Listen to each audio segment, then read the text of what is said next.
नमस्कार दोस्तों, संध्या veg kitchen में आपका एक बार फिर से स्वागत है। आज मैं आपके साथ बहुत ही बढ़िया मटर की रेसिपी लेकर के आई हूँ। तो चलिए देख लेते हैं कि इस रेसिपी को मैंने कैसे बनाया है। तो सबसे पहले हमें मिक्सी जार में डाल देना है थोड़ी सी अदरक। तो अदरक को छील करके और छोटे छोटे पीसेस में कट कर लिया है। 2 हरी मिर्च डाल देंगे और हमें डाल देना है थोड़े से मटर। तो मटर को छील करके और अच्छी तरीके से हमने धो लिया है और इसमें ढक्कन लगा करके इसे पीस लेना है। तो ये लीजिए, मटर हमारा बहुत ही बढ़िया तरीके से पीस करके तैयार हो गया है। तो इस तरीके से पीसिएगा, ज़्यादा मोटा नहीं रखिएगा और ज़्यादा बारीक भी नहीं रखना है। ये आप देख पा रहे होंगे, इस तरीके से आपको रखना है इसे।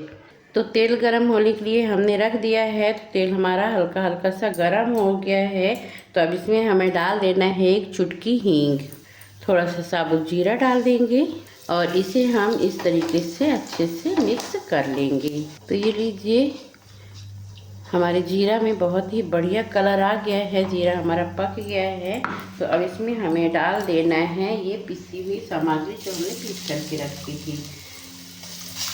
और इसमें हमें पानी वगैरह कुछ भी नहीं डालना है और इसे इस तरीके से मिक्स कर देना है। गैस की फ्लेम को थोड़ा धीरे कर लेंगी और धीमी आंच पे इसे भून लेना है।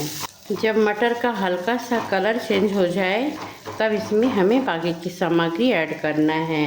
तो यहाँ पे हम कुछ सूखे मसाले डालेंगे, जिसमें से 1/4 चम्मच हल्दी पाउडर। हल्दी पाउडर हमने बहुत ही कम लिया है। 1 चम्मच धनिया पाउडर। और इन सबको डालने के बाद एक बार अच्छे से इसे आप मिक्स कर लीजिएगा और हल्का सा भून लीजिएगा, क्योंकि हमने बाद में डाला है ना ये हल्दी पाउडर और धनिया पाउडर, तो ये कच्चा कच्चा सा ताकि ना महके। गैस की फ्लेम को हमने धीरे ही रखा है, धीमी आंच पे ही आपको भूनना है सारी सामग्री। और अब यहाँ पे हमें डाल देना है 1/3 चम्मच नमक। तो नमक आप अपने स्वाद के अनुसार भी डाल सकते हैं और इन सबको अच्छे से मिक्स कर लें। नमक यहीं पे डालिएगा ताकि जो भी मटर को पानी छोड़ना हो वो यहीं पे छोड़ दे। बहुत ही बढ़िया सी खुशबू आने लग गई है, क्योंकि हमारा धनिया पाउडर जो है बहुत ही बढ़िया तरीके से भुन गया है। और अब हम इसमें डाल देंगे 2 चम्मच बेसन। ज़्यादा नहीं डालना है, बस 2 चम्मच ही डालिएगा। गैस की फ्लेम को धीरे ही रखा है, तेज़ नहीं किया है। 1 चम्मच गरम मसाला ऐड करेंगे, इन सबको अच्छी तरीके से भून लेंगे। तो ये लीजिए फ्रेंड्स, सारी सामग्री हमारी बहुत ही बढ़िया तरीके से भुन गई है। तो हमें यहाँ पे गैस को बंद कर देना है। तो चलिए इसे निकाल लेते हैं एक बर्तन में और आटे की तैयारी कर लेते हैं। तो ये लीजिए, हमने इसे एक बर्तन में निकाल लिया है। अब इसे रख देते हैं ठंडा होने के लिए और चलते हैं आगे की प्रोसेस में। और अब हमें एक परात में डाल देना है गेहूं का आटा। तो ये हमने इसमें डाला 1 कप आटा और ये 2 कप। और इसमें मैं डाल रही हूँ 1 चम्मच सूजी, आधा चम्मच नमक डालेंगे। और इन सारी सामग्रियों को हमें हाथों से इस तरीके से पहले अच्छे से मिक्स कर लेना है।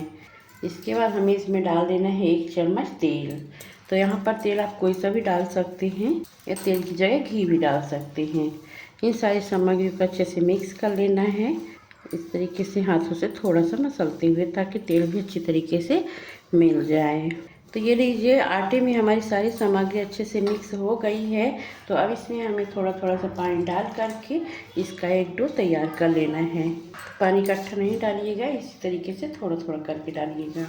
तो ये लीजिए, आटा हमारा बहुत ही बढ़िया तरीके से लग करके तैयार हो गया है। तो इसे आपको ज़्यादा कड़क नहीं लगाना है, हल्का सा ढीला ही रखिएगा, इस तरीके से आप देख पा रहे होंगे। और अब इसे हम इस तरीके से ढक करके 10 मिनट के लिए रख देते हैं रेस्ट करने के लिए। तो चलिए इसे हम खोल लेते हैं। आटा हमारा रेस्ट कर चुका है, तो इसे हम इस तरीके से अच्छे से एक बार मसल लेंगे हाथों से। और अब हमें एक पीढ़ा ले लेना है और थोड़ा सा पोर्शन आटे का ले लेना है और इसे इस तरीके से हल्का सा मसलते हुए इसकी लोइयाँ बना लेनी हैं। तो इस तरीके से हमें इसकी लोइयाँ बना लेनी हैं।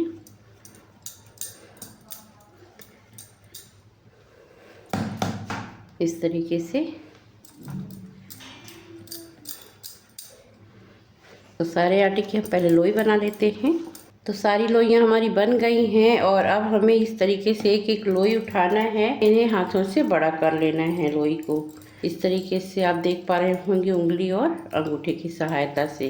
इसके बाद जो ये हमने मसाला बना करके रखा है उसे इस तरीके से एक चम्मच इसमें भरेंगे ऐसे, और इसे इस तरीके से दबाते हुए ऐसे इसे इस तरीके से उठाते हुए आपको गोल कर लेना है। ये आप देख पा रहे होंगे इस तरीके से। तो अभी हमने इसमें तेल वगैरह कुछ भी नहीं लगाया है और इसे हम इस तरीके से दबा देंगे। और अब हमने इसे सूखे आटे में डिप कर लिया है और थोड़ा सा इस तरीके से हाथों से फिर से लंबा कर देना है बड़ा। और अब इसे हमें बेलन की सहायता से इस तरीके से बेल लेना है। तो इस तरीके से थोड़ा सा पतला ही बेलिएगा। फिर से थोड़ा सा सूखे आटे में डिप करेंगे।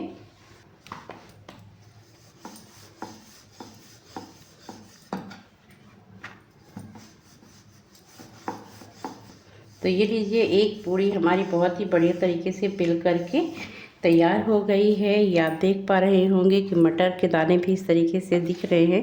तो इसका मतलब ये है कि आपकी पूरी जो है पतली बेली है। और इस तरीके से एक थाली में रखते जाएंगे। तो चलिए हम सारी पूड़ियों को बेल लेते हैं, फिर आपसे मिलते हैं। तो ये लीजिए, सारी पूड़ियों को हमने इस तरीके से बेल करके तैयार कर लिया है। तो चलिए चलते हैं इन्हें तलने की प्रोसेस में। तो तेल गरम होने के लिए हमने रख दिया था। तो तेल हमारा गरम हो गया है। अब इसमें एक छोटा सा आटा का टुकड़ा डाल करके चेक कर लेते हैं कि तेल हमारा कितना गरम है। ये लीजिए, तेल हमारा बिल्कुल परफेक्ट गरम है। पूरी हमारी बहुत ही बढ़िया तरीके से तल करके तैयार हो गई है।